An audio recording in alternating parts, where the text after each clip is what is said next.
Hello, folks. Well, most of my old subscribers know I grew up on Cox engines when I got my first Cox PT19 over 62 years ago. Well, I never had much trouble with them as I understood how and why they worked. Well, recently I was looking to see if I could find a Cox Cessna Centurion. It was the all-around small, inexpensive plane to fly and was introduced in 1977 as one of the first RC planes that Cox ever came out with. We all turned them into night flyers, and they were really great. Well, since I couldn't find one online today that I could afford, I decided to look for an alternative when I found this WL Toys Cessna 182. Now granted, it's electric and smaller, but it actually is semi-proportional and costs under $70. Well, since it is actually smaller than the Cessna Centurion, I figured I would have to put my Cox Pee-wee 020 on instead, which is half the size of the 049 which I wanted to put on in the first place. Well, Cox also made the smallest production engine in the world when they introduced the TD010, which is half the size of the 020.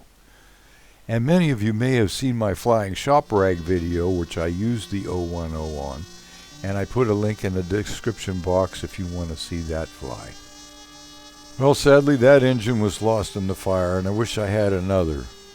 But amazingly, my old flying friend Julia Snell sent me a few model things right after the fire, and one of them was this 020. Well, I figured this would work on the plane pretty well, so I began my planning. Well, back in 1979, I had 100 049 and 020 and 010 pistons gold-plated, and even though they did not have rings, I lathed grooves in them to look like rings and sold them as good luck keychains at the quarter scale meets at the dry lakes when I was flying out there with my pits and also while I was working at Craft Systems. Well, Dave Duncan was the chief engineer at Cox at the time and also a member of our club, so I was able to get those pistons pretty cheap. I've still got a 24 karat gold plated 020 piston and a couple of gold 049 pistons. I had a gold 010 piston as well, but that one was also lost in the fire with the 010 engine. So I dismantled it and cleaned the reed and all the parts. There's really not much to them, as you can see. I reassembled it and you can see how we started up and test run it now. So it's called thimble drone because this is the way we used to fill them. This will fit right over top of the fill line, and you squeeze it until fuel comes out of the hole beside it. Okay, so that's one. Okay, and you prime it by just putting a little fuel on there. All right, let's start it up, see what happens.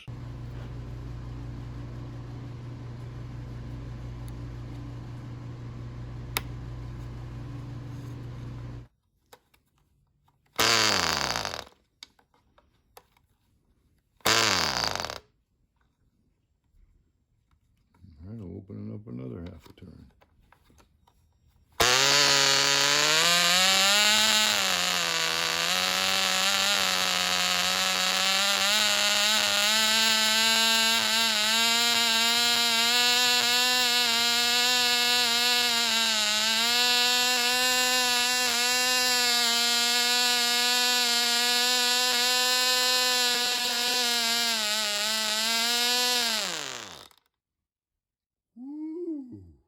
So now that that's running, I next had to figure out how to attach it to the plane. Since the Cessna is electric, I didn't want to remove the motor, or should I say 3 motors.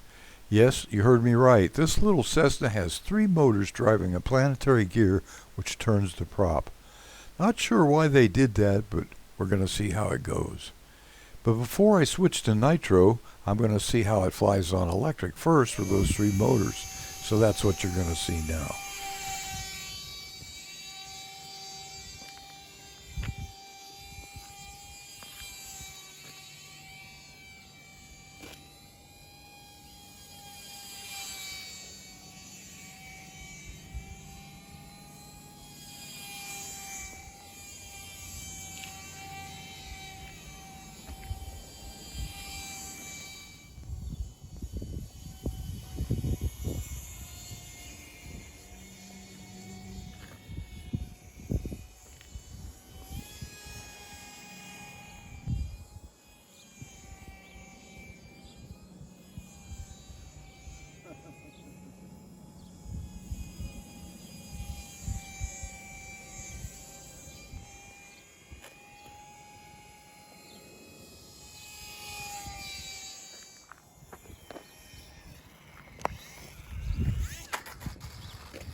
Let's put a motor on it. So now that I know it flies, I've decided to make it a removable engine mount so I can fly it either way. And this is how I did it. You know, it takes 4 droppers full to fill the tank, and this little 2-cycle engine will run for 4 minutes till it runs out of fuel and a dead stick landing is required. So flying on 5 ounces of fuel is good for many, many flights all day. And with fuel at $60 a gallon, this is going to go a long way in the fun department.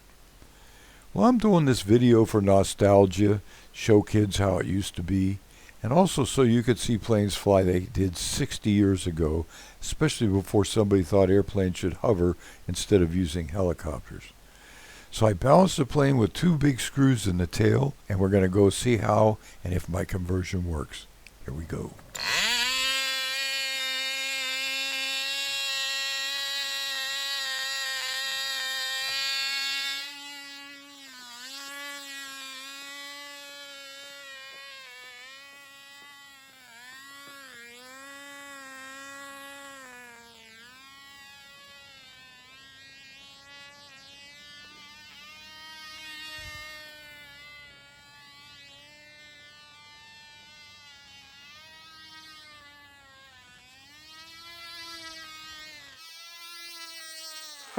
This thing cranks.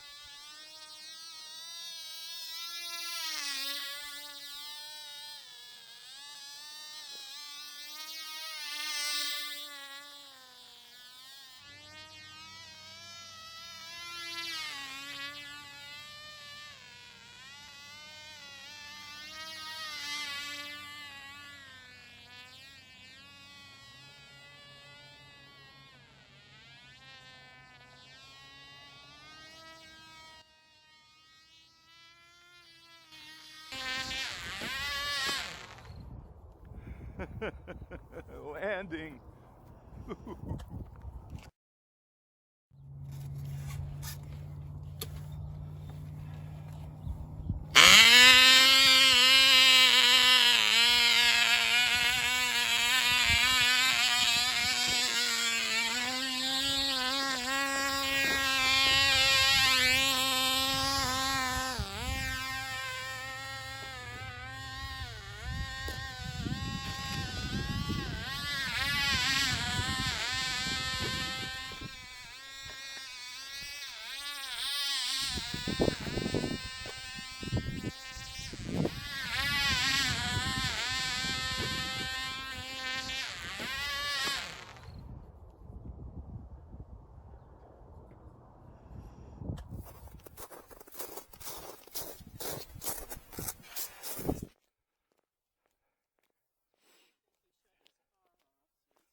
Okay, this is the elevator stick.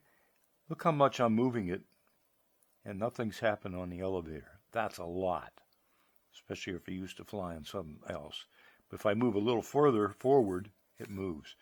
So there's a lot of dead spot here, so you're kind of slamming the stick around more than I'm used to. And also that's low rate. If I go to high rate, then I have this much. Okay, and this one is the auto stabilizer mode. Well, there's sure a lot to be said about the power of Nitro, because this thing's really cranking now. So I hope you enjoyed seeing this little 2-stroke engine run and fly. Please stay tuned for more, and thanks to Ilea for the camera work.